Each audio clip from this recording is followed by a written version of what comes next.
Alright guys, we're actually going to be looking at the series conclusion between Day 9 and Tasteless.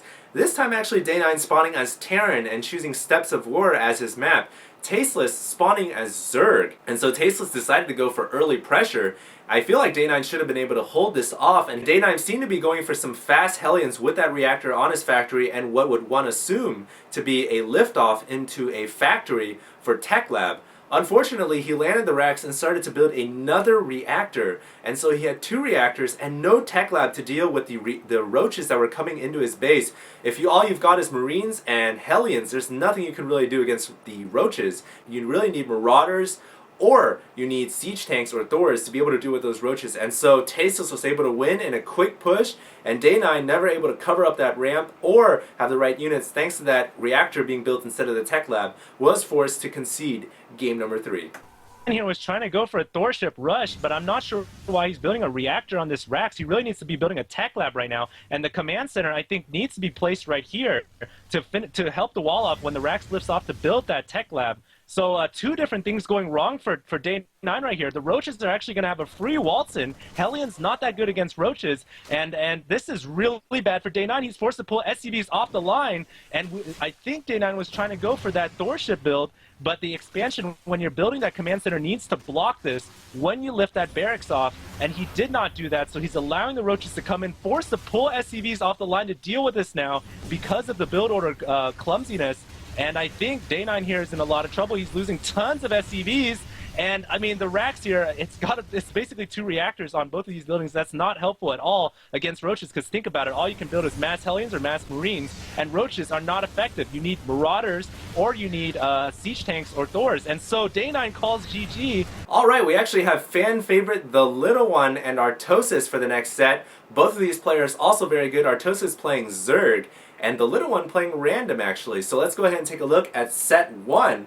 Artosis actually started out with some early Zergling pressure, which was able to get inside the Little One's base. After killing several of the Little One's probes, who by the way spawned as Protoss, the Little One seemed to neglect to put his probes back on the gas, and so he was really lacking in the gas the entire game, decided to go for this High Templar Psystorm tech, and unfortunately if you're not fully mining efficiently out of your gas, there's no way you can fund Psystorm research as well as High Templar. What ended up happening?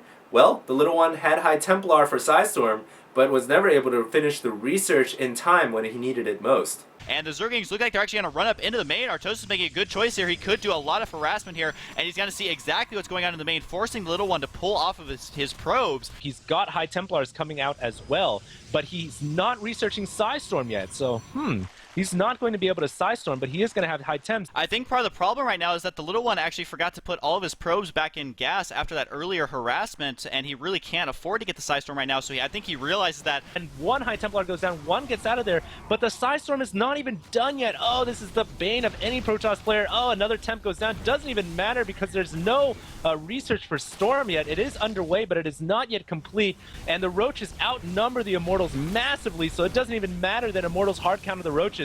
The Roaches are able to take them down. I just got to take a look at this tab. It looks like the Templar Archives is just now going to finish a little too late for Artosis, and he might very well lose this gold, which is going to put him really far behind.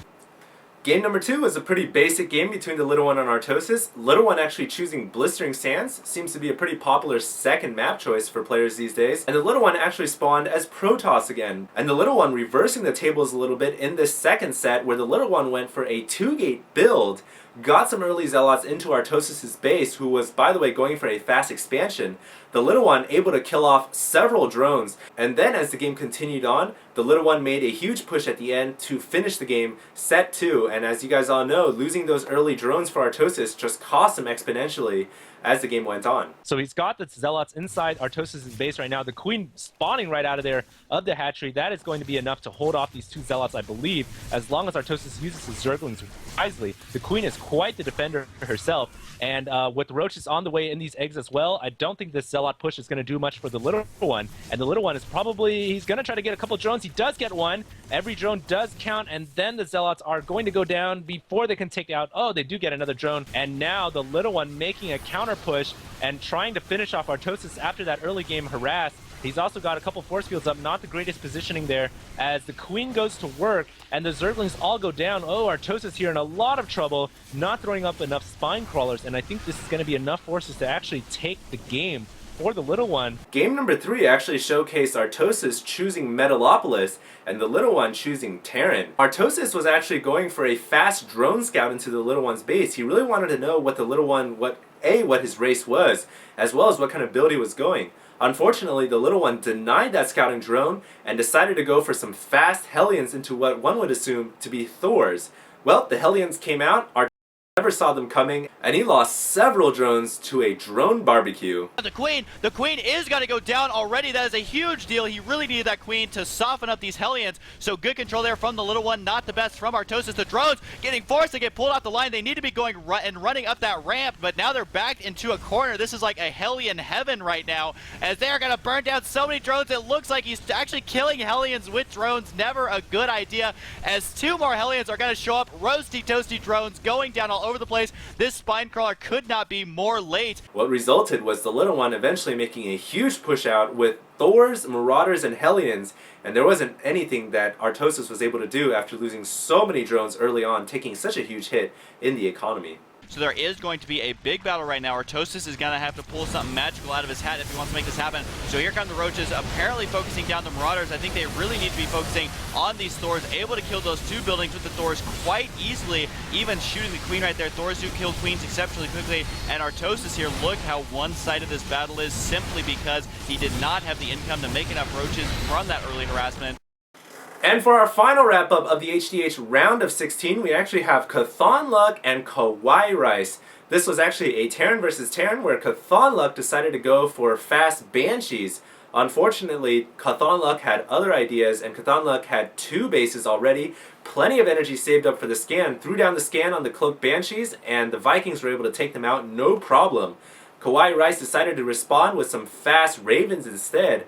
Unfortunately, never finished that Hunter-Seeker missile in time and was forced to use a point defense drone instead. Not the most effective against that very heavy Marine and Viking army, only really able to stop the Marauders' attacks. Looks like we're going to have a massive engagement right here. Are we going to see Hunter-Seeker missiles? It's not ready. It's not researched yet. And the Ravens just floating into the Vikings. Horrible control right there. And now the Vikings, their job done, going to land. And you guys can see the point defense drone being used. But there's nothing to really block. Yeah, that was so unfortunate. It was down to the wire there. Kawaii Rice overextended himself by about 2 seconds too early. Lost all 3 Ravens, and look how close this battle actually was. Imagine if there was Hunter-Seeker missiles blowing the rest of these units up. Kawaii Rice would have had a huge advantage. Game number 2 actually showcased Kawaii Rice going for the same exact build again, going for this fast Cloak Banshee rush. Unfortunately, a scan and a Viking was all Chthon Luck needed yet again to deal with the Banshee, and then all that came out after that was Chthon Luck pushing with a siege tank and a small army, and there wasn't anything much that Kawaii Rice was able to do. Chthon Luck advancing 2-0 over Kawaii Rice. And it could go down right here. He really needs to cloak to get it out of there, and a Viking coming out as well. The Viking's gonna be able to finish it off. No way the Banshee's gonna be able to get out of there. Gonna try and get lucky. Hope there's not enough energy for a scan, as Banshees do an incredible amount of damage to the ground units, and he is going to kill a lot of these, but he has to be able to deal with these siege tanks. One Banshee's only going to keep him alive for so long. Yeah, as soon as the scan comes down, and it's pretty much over, and there is a Raven coming out as well. There goes the scan. So the Raven not really necessary. It is still being built right now. Viking trying to chase that Banshee away. Banshee's trying to stay alive until the comsat ends, and the energy runs out for the Banshee. And so there you guys have it. The HDH round of 16 highlights and all of the games have now been covered. So I hope you guys enjoyed the round of 16 cast so far. Stay tuned for the round of 8, which is coming up soon. And as you guys can see here, this is how the bracket is going to look. It does look like there's going to be some awesome, exciting games in that set of series. And of course, make sure to support our sponsor, iRip. Go ahead and Google iRip. Go to Google, type it in, iRip, and then you guys will see an awesome program which really helps you out if you've got an iPod, iPhone, anything like that. It helps you transfer your music so much easier. So make sure to support iRip. They're a great company. Without them, this tournament would not have been possible, and your support goes a long way towards making future sponsorships with more prize pool possible, and of course, furthering esports throughout the world.